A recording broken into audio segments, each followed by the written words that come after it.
ചിരിക്കാൻ റെഡിയാണെങ്കിൽ ഈ ഒരു വാർത്ത നിങ്ങൾ മുഴുവനായിട്ടൊന്ന് കാണണം കേട്ടോ. ഒരുപാട് സന്തോഷം നൽകുന്ന ഒരു കാഴ്ചയാണ് നമ്മളിപ്പം ഉത്തർപ്രദേശിലും അതുപോലെ തന്നെ നമ്മുടെ മമതാ ബാനർജിയെ തോപ്പിച്ചിട്ട് വമ്പിച്ച ഭൂരിപക്ഷത്തിൽ അധികാരത്തിയേറിയ സുവേന്ദു അധികാരി ഉണ്ടല്ലോ പശ്ചിമ ബംഗാളിലൊക്കെ കാണുന്ന വാർത്തകളൊക്കെ കേൾക്കുമ്പോൾ സത്യം പറയുമ്പോൾ ചിരി വന്നു പോകും. കാരണം മുസ്ലിങ്ങളുണ്ടല്ലോ 8ന്റെ ഒരു പണിയാണ് ഈ പശു വളർത്തുന്ന ആൾക്കാർക്കിട്ട് കൊടുത്തിരിക്കുന്നത്.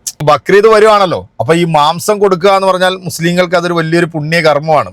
അപ്പൊ അതിന് ഈ വീടുകളിൽ പശുക്കളെയൊക്കെ ഒരുപാട് വളർത്തിയ അത് ഈ മച്ചിപ്പശു ഉണ്ടല്ലോ, പാല് വറ്റിപ്പോട്ടുള്ള മച്ചിപ്പശുക്കളെ ഇതിനൊക്കെ മാർക്കറ്റിൽ കൊണ്ടുവന്ന് വിൽക്കാൻ വേണ്ടി വരും. അത് ഏറ്റവും കൂടുതൽ ആളുകൾ തിരഞ്ഞെടുക്കുന്ന ദിവസം എന്ന് പറഞ്ഞാൽ ഈ ബക്രീദ് ദിവസമാണ്. എന്നാൽ കഴിഞ്ഞ ദിവസങ്ങളിൽ ഉത്തർപ്രദേശിലും അത് പശ്ചിമ ബംഗാളിൽ കണ്ടൊരു കാഴ്ചയാണ്. അതായത് ഈ ലോറിക്കകത്തൊക്കെ 10, 100, 200 പശുക്കളൊക്കെ ആയിട്ട് വന്ന് പല മാർക്കറ്റുകളിലും വന്ന് കിടക്കുക. കാരണം എന്താ അറിയോ, മുസ്ലിങ്ങൾ പറഞ്ഞു നിങ്ങളുടെ അമ്മയല്ലേ പശു, ഇങ്ങനെയൊക്കെ കൊണ്ടുപോകാൻ പാടുണ്ടോ, ഇതിനെ ഇങ്ങനെ വിൽക്കാൻ പാടുണ്ടോ, ഇതിനെ നിങ്ങൾ വളർത്തിക്കൂടെ എന്നാണ് അവിടുത്തെ മുസ്ലിങ്ങൾ ചോദിച്ചത്. സാധാരണ പശു ആയിക്കോട്ടെ അല്ലെങ്കിൽ മറ്റു കന്നുകാലികളായിക്കോട്ടെ ഇതിനെയൊക്കെ അറുക്കുകയാണെന്നുണ്ടെങ്കിൽ മുസ്ലിങ്ങളെ ഒന്നില്ലെങ്കിൽ ഓടിച്ചിട്ട് തല്ലിക്കൊല്ലും. അതല്ലാന്നുണ്ടെങ്കിൽ ഗോരക്ഷ കൊണാണ്ടർമാരെല്ലാം കൂടെ വന്നിട്ട് ഇവരെ തൂക്കിയെടുത്ത് അകത്താക്കുന്ന ഒരു പരിപാടിയുണ്ട്. അതായത് മൃഗങ്ങളെ തൊട്ട് കളിച്ചു കഴിഞ്ഞാൽ മൊത്തം പ്രശ്നമാണ്.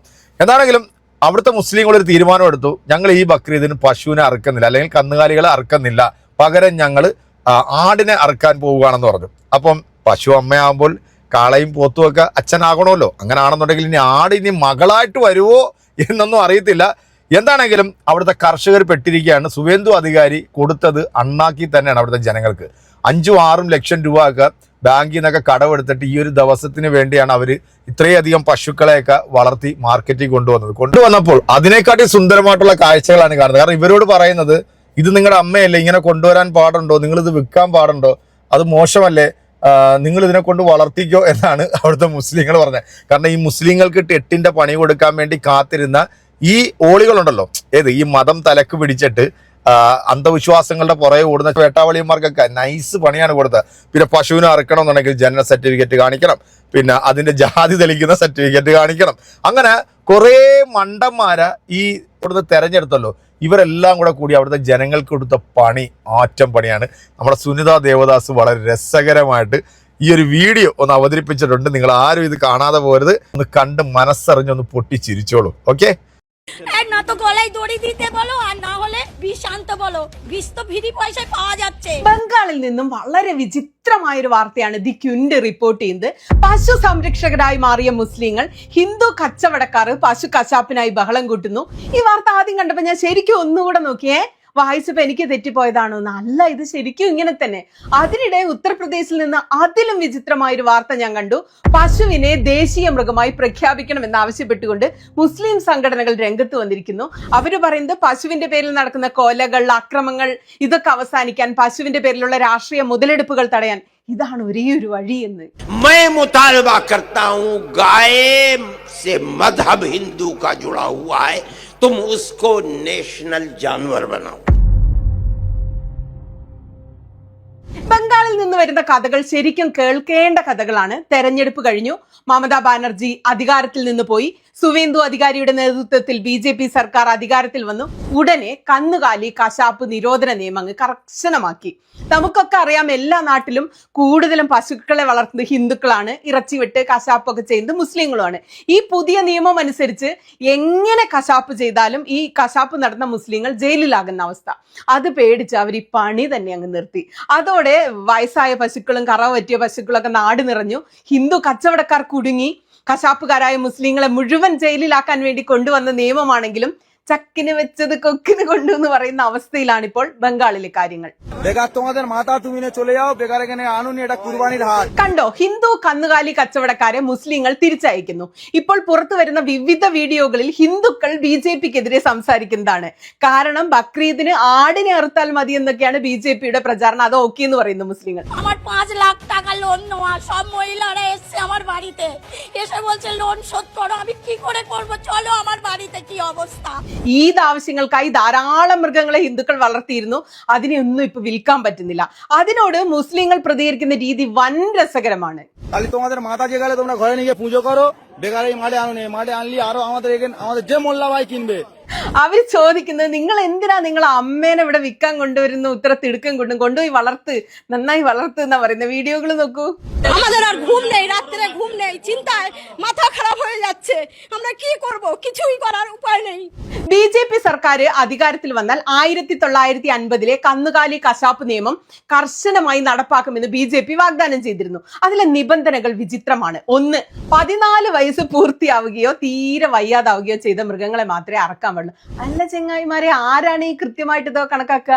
ഈ മൃഗങ്ങൾക്ക് എവിടുന്നാണ് ബർത്ത് സർട്ടിഫിക്കറ്റ് ഒക്കെ ഉണ്ടോ? എനിക്കറിയില്ല, അത് ആശുപത്രിയിൽ എങ്ങാൻ പ്രസവിക്കുന്നതാണോ? 2, ഗവൺമെന്റ് അപ്രൂവ്ഡ് കശാപ്പ് ശാലയിൽ മാത്രമേ അറവ് നടത്താൻ പാടൂ.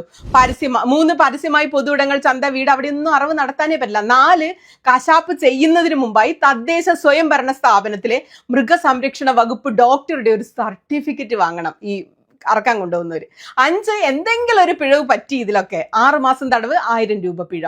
ഈ നിലയിൽ വന്ന് ഉടനെ സംഘികൾ ഇറങ്ങി കന്നുകാലികളെ കൊണ്ടുപോകുന്ന ട്രക്കൊക്കെ തടഞ്ഞു. ഈ നിയമം വന്ന ഉടനെ കന്നുകാലികളുടെ ബർത്ത് സർട്ടിഫിക്കറ്റ് ഒക്കെ ചോദിക്കാൻ തുടങ്ങി. മൊത്തത്തിൽ കലാപമായി. ഈ വണ്ടി തടയുന്നതിൽ രേഖാപത്രയെ പോലുള്ള MLA-മാർ വരെ ഉണ്ടായിരുന്നു. സംഭവം മുസ്ലിങ്ങളെ മുഴുവൻ കൊടുക്കാൻ ഉദ്ദേശിച്ചുള്ളതാണെന്ന് മനസ്സിലായതോടെ മുസ്ലിങ്ങൾ ഈ ഈദിന് കശാപ്പ് തന്നെ വേണ്ടെന്ന് തീരുമാനിച്ചു. അതോടെ പശുക്കളെ വളർത്തുന്ന ഹിന്ദു കച്ചവടക്കാർ വെട്ടിലായി. ബീഫ് കഴിക്കുന്നത് മുസ്ലിങ്ങളാണെങ്കിലും ഇവയെ മുഴുവൻ വളർത്തി ചന്തയിൽ കൊണ്ടുപോയി വിൽക്കുന്നത് ഹിന്ദുക്കളാണ്. ഘോഷ് വിഭാഗത്തിൽപ്പെടുന്നവരാണ് പ്രധാനമായിട്ട് ഈ കാലികളെ വളർത്തുന്നത്. ഇവരിൽ മിക്കവാറും എല്ലാവരും BJP RSS ബന്ധമുള്ളവരും സപ്പോർട്ടേഴ്സും വോട്ട് ചെയ്തവരുമാണ്. BJP ഇപ്പൊ അക്ഷരാർത്ഥത്തിൽ വെട്ടിലായി. ഇപ്പൊ കൃഷിക്കൊന്നും കന്നുകാലികളെ ആരും ഉപയോഗിക്കുന്നില്ല. പാലിനും കറവ് പറ്റുമ്പോ പിന്നെ അറക്കാൻ കൊടുക്കാനുമാണ് കന്നുകാലികളെ വളർത്തുന്നത്. കറവ് പറ്റിയ പശുക്കൾ നാട്ടിൽ നിറഞ്ഞു കഴിഞ്ഞു. വയസ്സായ പശുക്കളെ വളർത്താനുള്ള സാമ്പത്തിക ശേഷി ഈ മനുഷ്യർക്ക് ഇല്ല. ലെതർ ഇൻഡസ്ട്രി അത് ബാധിച്ചു കഴിഞ്ഞു. കയറ്റുമതിയെ ബാധിക്കാൻ തുടങ്ങി. മൊത്തത്തിൽ സാമ്പത്തിക അവസ്ഥ താളം തെറ്റി. ഇപ്പോ ബംഗാളിലെ ഹിന്ദുക്കൾ BJP സർക്കാരിനെതിരെ പ്രതിഷേധ സമരം നടത്തുകയാണ്.